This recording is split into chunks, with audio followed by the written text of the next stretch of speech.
Welcome back to Inspector Toolbelt Talk, everybody, and it is our much anticipated quarterly report. Or quarterly outlook, rather. I forget what this is called now, Beyond. Yeah, we're looking ahead, not looking, well, some looking back, I guess, but we're trying to look Yeah. ahead.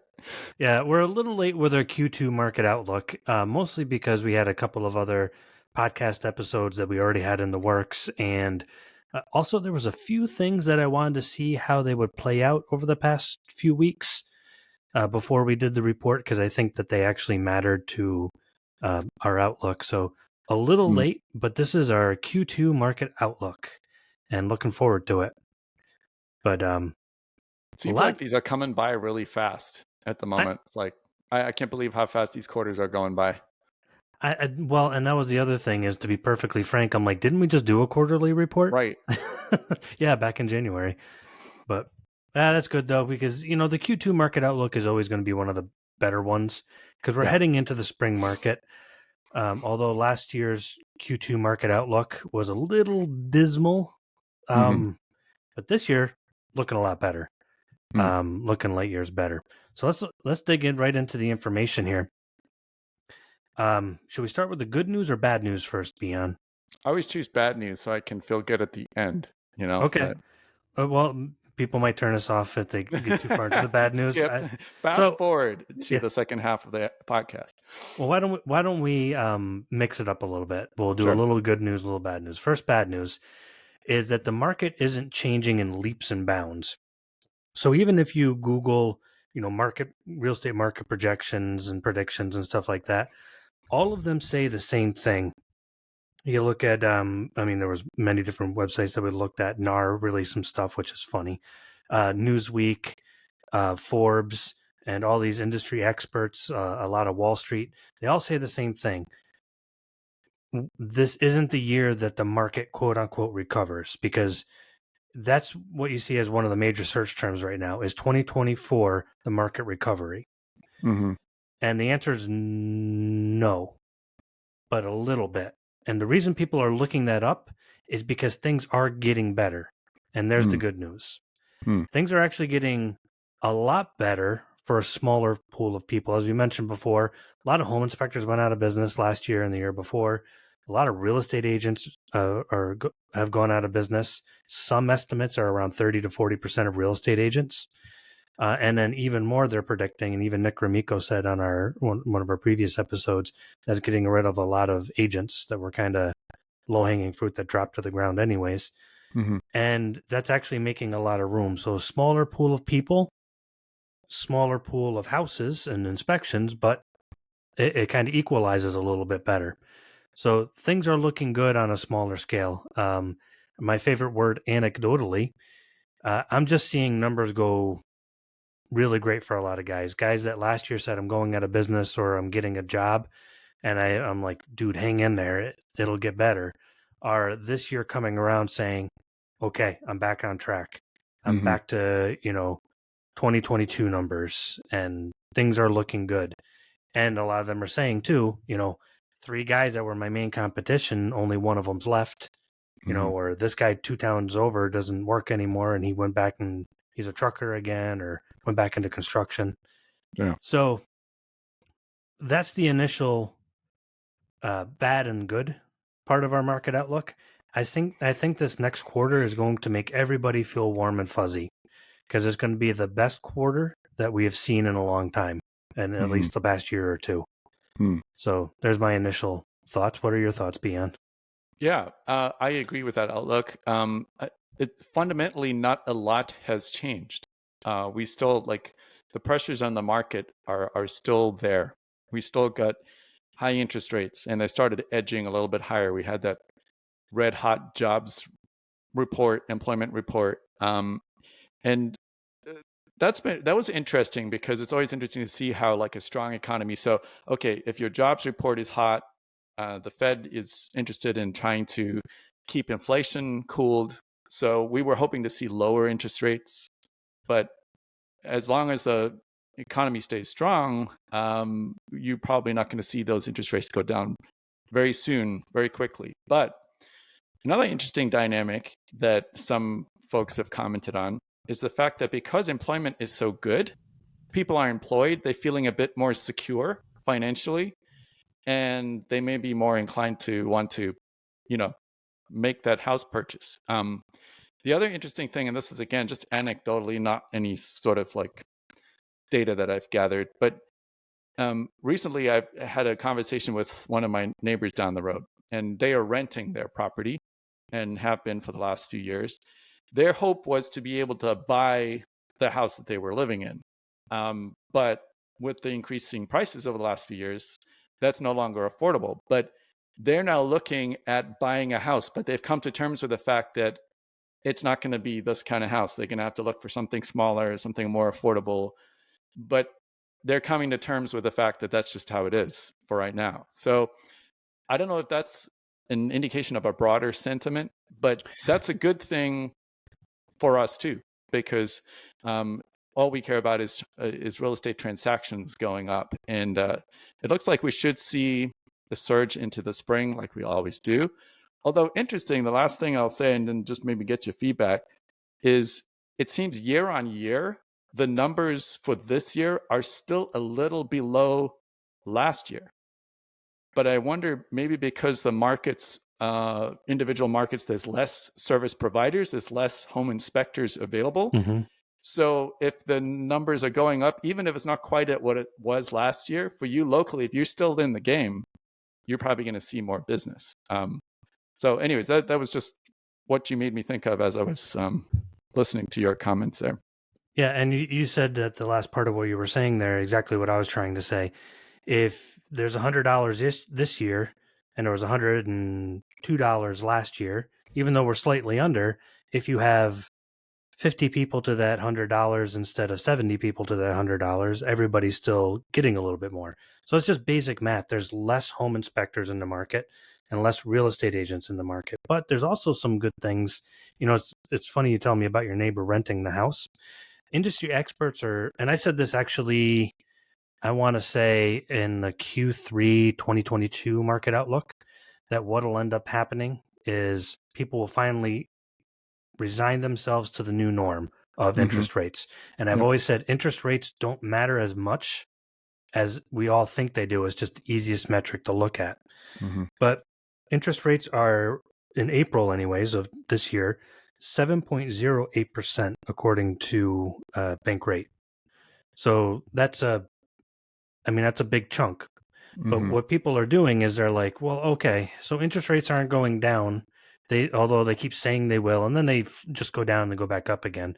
So what they're doing is they're buying and then refinancing later on, which really isn't a bad idea. It's like, okay, so I can get the house that I want now, stop paying $3,500 a month in rent, and refinance in maybe 5 years. And in fact, I was just looking at a 5-year projection, and they're saying we could get back down into the 5% range, which is where they want to be within that time period.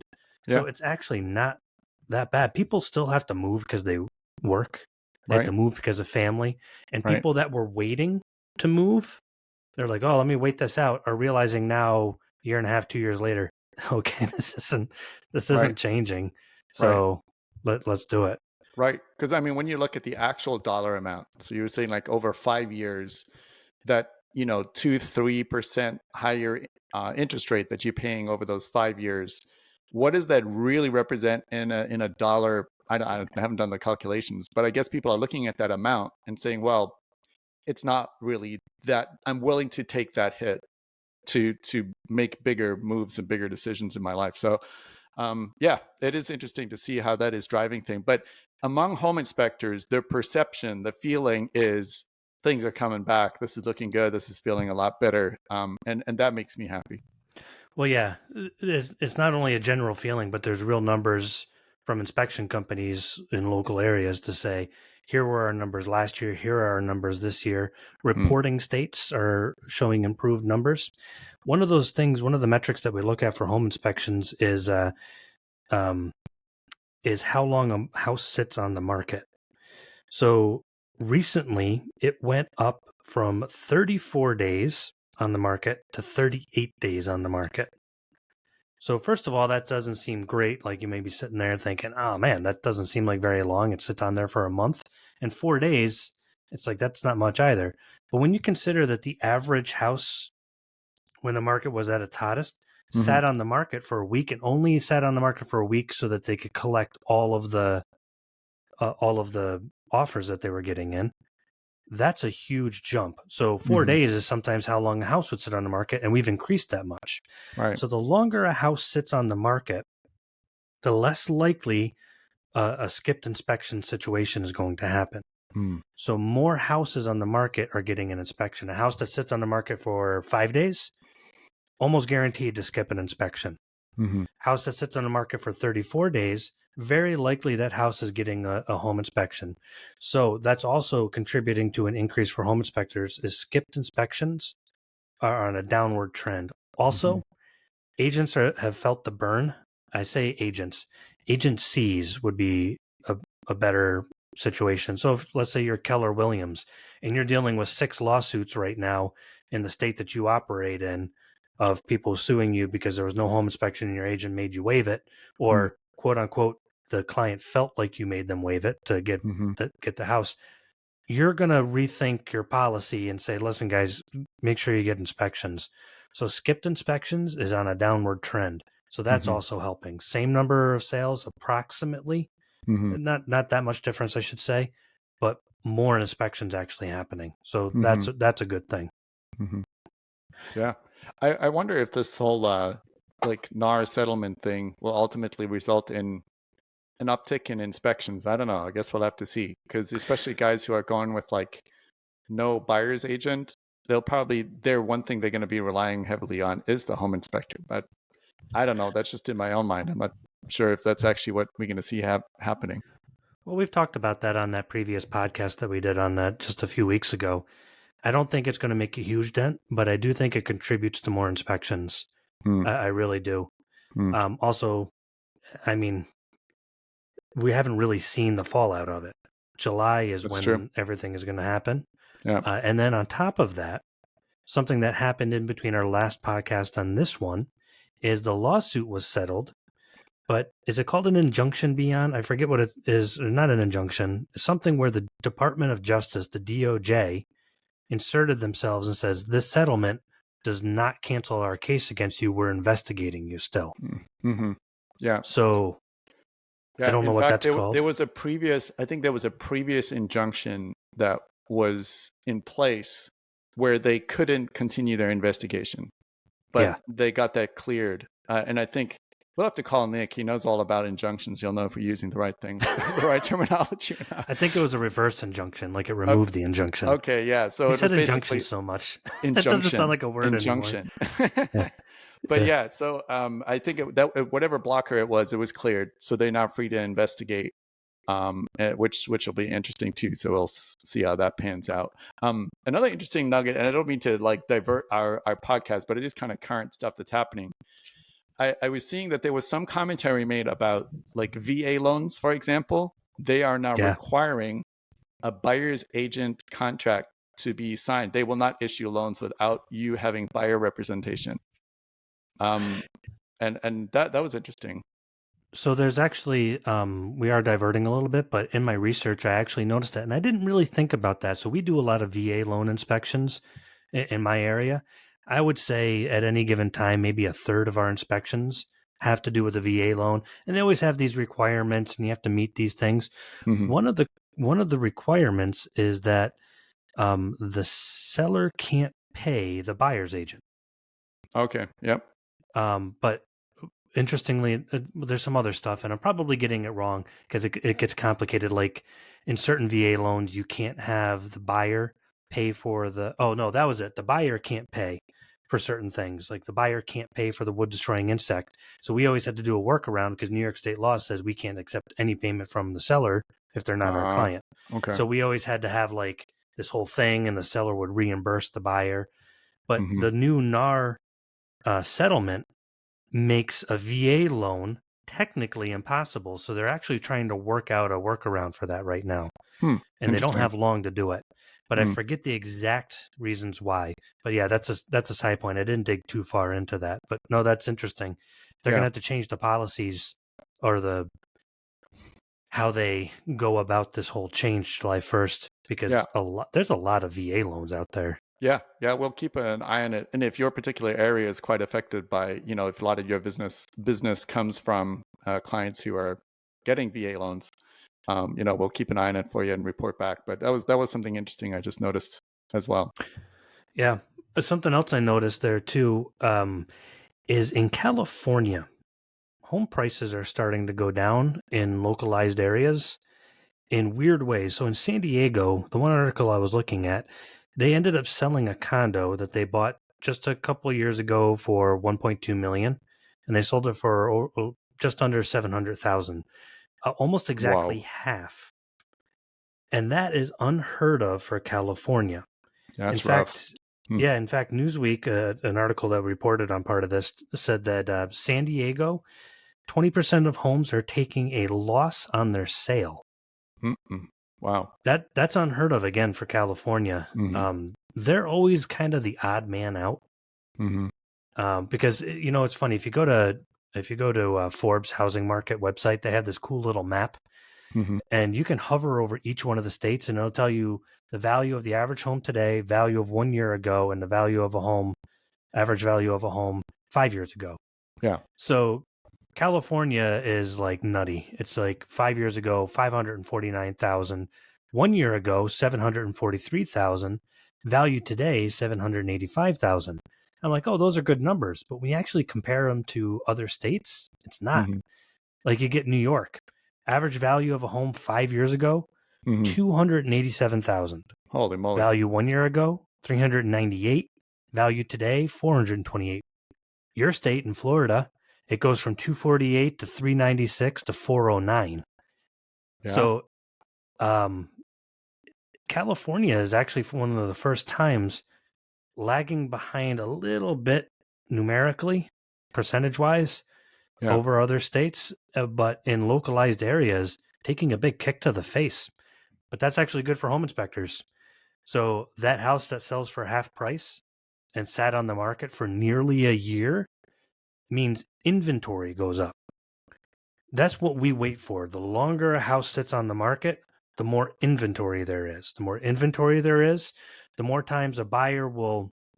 So let's say you have 10 buyers in a week, and one of them rehires you to do another house after a failed inspection. That doesn't happen as much anymore. So when houses sit on the market more, buyers are like, okay, this one didn't work out. We'll check out the next one. Now maybe 2 or 3 buyers are hiring you again after a I say quote unquote failed inspection. You know what I mean? Like something big happened and they walk away. So that's good for the market. It creates more inspections. We can't just go by the housing numbers. We're going by number of inspections. So all of this is looking very good for us in that line of things. Yeah. So man, it's pretty nuts. Sorry, I stopped listening because you gave me a map to play with here. So it's a cool map. Looking at all the numbers. But I mean, so one thing you have to think of, I just, as you hover over these numbers, it's just the sheer numbers themselves. I mean, this is nuts, right? Yeah. Like you want to buy an average home in any one of these states, and these are the numbers you're playing. For Florida, 409,000. You said New York was what? 428, I think. Yeah. Massachusetts, $616,000. Average home. Average home. I mean, that is insane. But and you can see, I mean, why folks are in the situation that they're in. It's just crazy. Well, places like Massachusetts, the numbers are artificially driven up because they are a smaller state with a couple of large cities and dense populations. Okay. And New York City tends to drive up New York prices in general.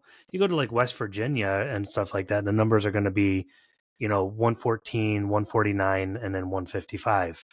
So there are affordable places to live in.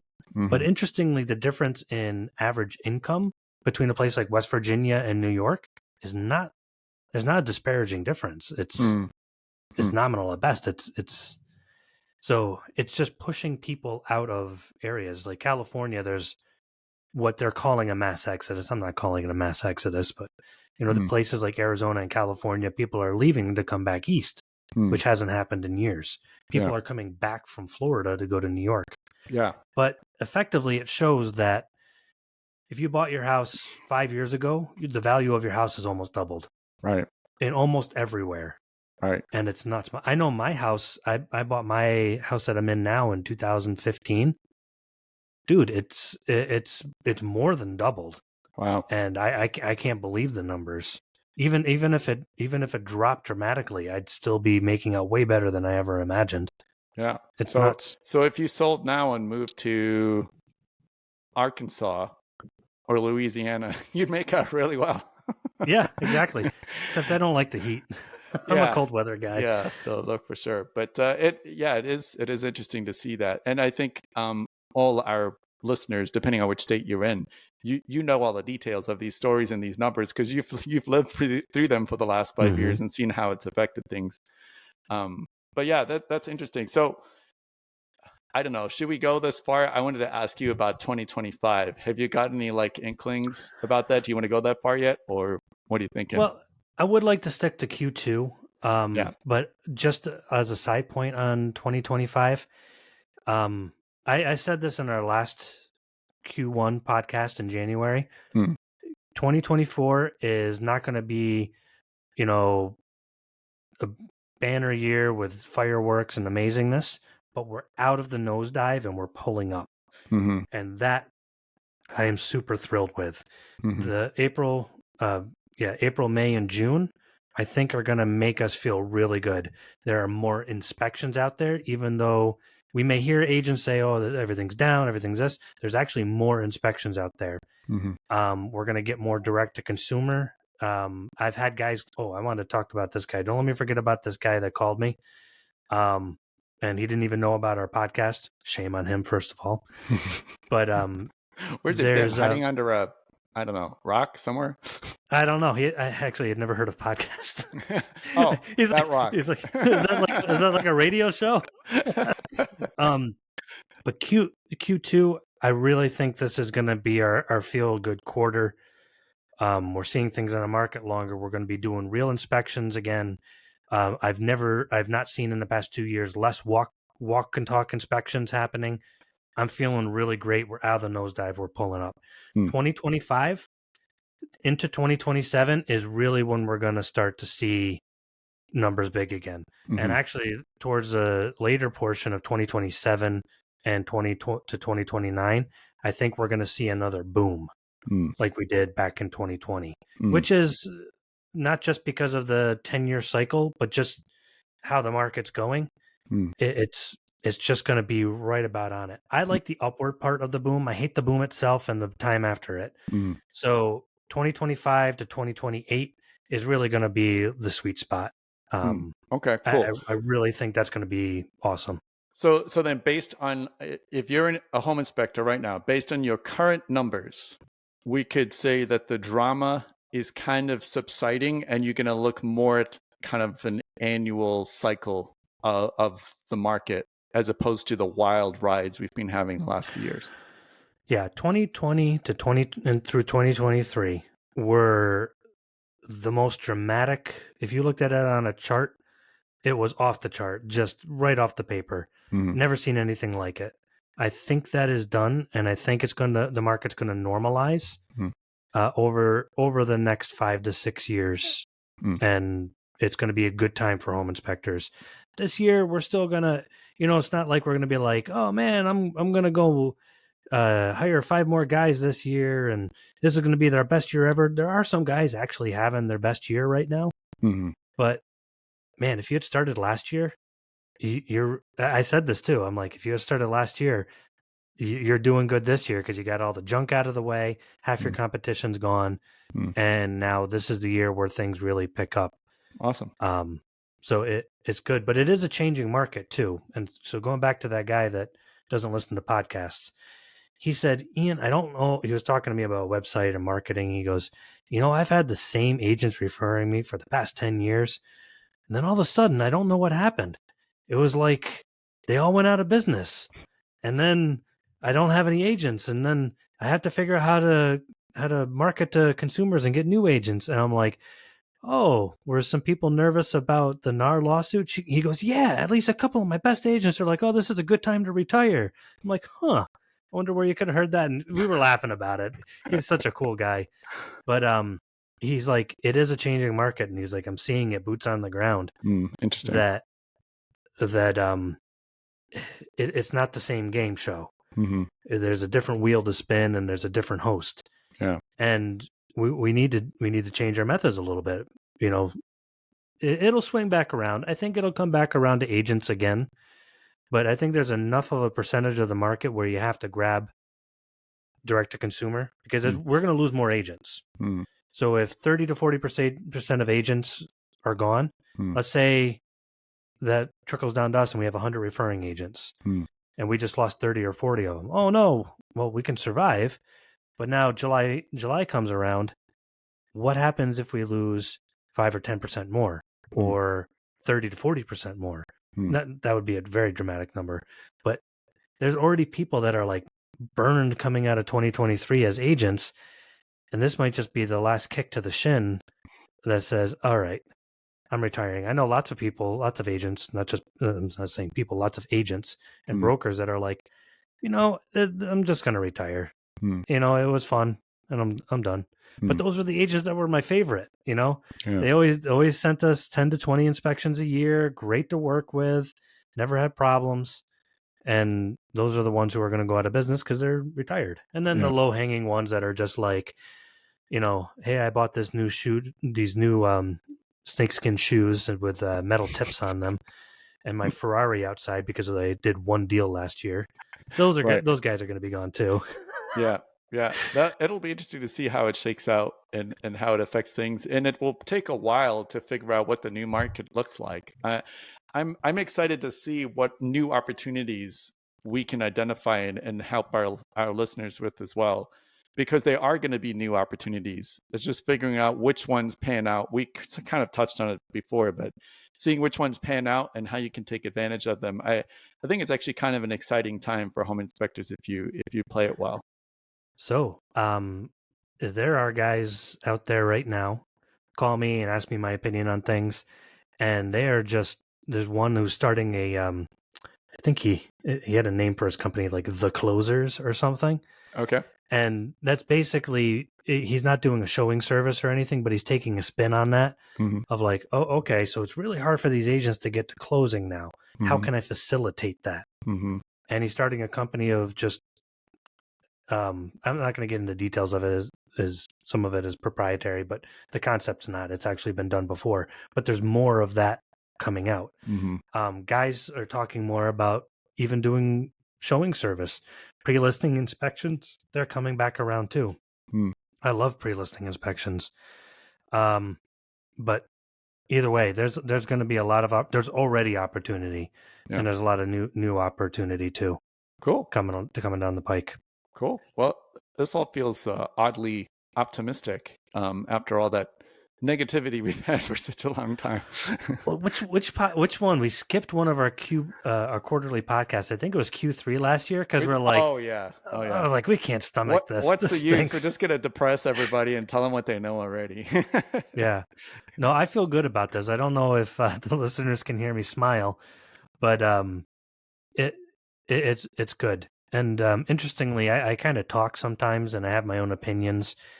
And sometimes in my own head, I wonder, am I just kind of spitting, spaghetti sauce and calling it ketchup? Or is that the expression the other way around? I've never heard that expression, but we'll go with that one. We have a developer that works with us, and he says, what is it? It makes about as much sense as chewing on your socks. No, it's like, I feel like I may be smoking my socks. Smoking my sock, yeah. In other words, it just doesn't make sense. I really got to use that expression. But interestingly enough, I was wondering if I'm like, am I on track? And there was this big wig guy that they interviewed in one of the Forbes articles that I was reading. And he said 2024 is going to be a quote unquote better market, not great. 2025 onward is going to work its way to greatness. And then we'll see another even market, and then a buyer's market, and then the big swing like we typically do. So that's all good news. And I'm glad he agrees with me. He must listen to the podcast, this multi-billion-dollar. Must be, yeah, you should sue obviously. him. Come on. Not an original idea. I'll call my lawyer from down the road. He'll have to come in from the field. He's got horses. Can you take on this big city guy for copying my thought? I can picture him now as he stops, looks at you, and like spits on the ground to think Yeah. Well, side Ian story. I had a guy on one of my properties. He was kind of making trouble, and my neighbor goes over and he's like, "I'm going to check it out for you." And he shows up on one of my trail cams. He's got an automatic rifle in his hand, semi-automatic, and he has a license for it and everything. He's got this big beard. He's an ex-professional power lifter, so he's 70 years old, but his arms are like my thighs. And he's walking around. I see him on the game camera. I'm like, please do not find this guy that was on my property, because he's going to be dragging him out like a deer in a second. And he didn't find him, but he went and he's like, I went and had a good old country talking with that fella. Country talking. He ain't coming back. And I'm like, if I ever need an attorney, I'm just going to call you. Yeah, so. I'm like, so up where you live, it is a common sighting to see guys walking with rifles. Just in case you're a listener from the big city and you're wondering what's going on. Oh no, that's normal. I have people come up to my property with a rifle on. Hey, fella, I'm your neighbor over there. I'm like, hey, what's going on? Nice rifle. Yeah. Right. So that's actually pretty normal. Yeah, so it is normal for most of the country, I guess, but it may be sad. Like, I grew up in suburbs, so still not normal for me. I grew up in the suburbs too. It's just different. This is going to be a great Q2. It already is. Even if it's not great, it's just better than it was last year. Be happy about that. And we'll talk about the Q3 market outlook when that comes up. Mm-hmm. Yeah, no, it's great. And if you've made it through all of the rough stuff and you still doing business as a home inspector, it's like Monopoly. You've just passed begin and you can collect your $200. You got another round. So yeah, well done. And we'll keep trying. I know Ian's going to keep trying to get everybody the information they need to make their business not just get by, but actually thrive as a home inspector, especially when we got good times ahead. So that makes me excited. Yeah, I'm excited about a lot of stuff. The commercial real estate market for home inspectors going into that market has been fantastic. Mm-hmm. There's lots of opportunity with ancillary inspections that weren't as common before, and now they're becoming more common in certain areas. There's legislation that will benefit us, like everybody's talking about that one in Massachusetts, requiring that the home inspection be added as an option on agreements. Mm-hmm. Can't be scratched out. Mm-hmm. Not requiring the inspection, that again, I still feel is not good, but requiring it to be there as an option for the buyer is good. I think stuff like that is, a lot of it's working in our favor right now. So very happy about that. And I'm glad you agree with me, Beyond. Awesome. Yeah. Thanks a lot, man. Thanks a lot for having me on, as always. Yep. Thank you. And everybody listening to the next episode, and we'll see you soon.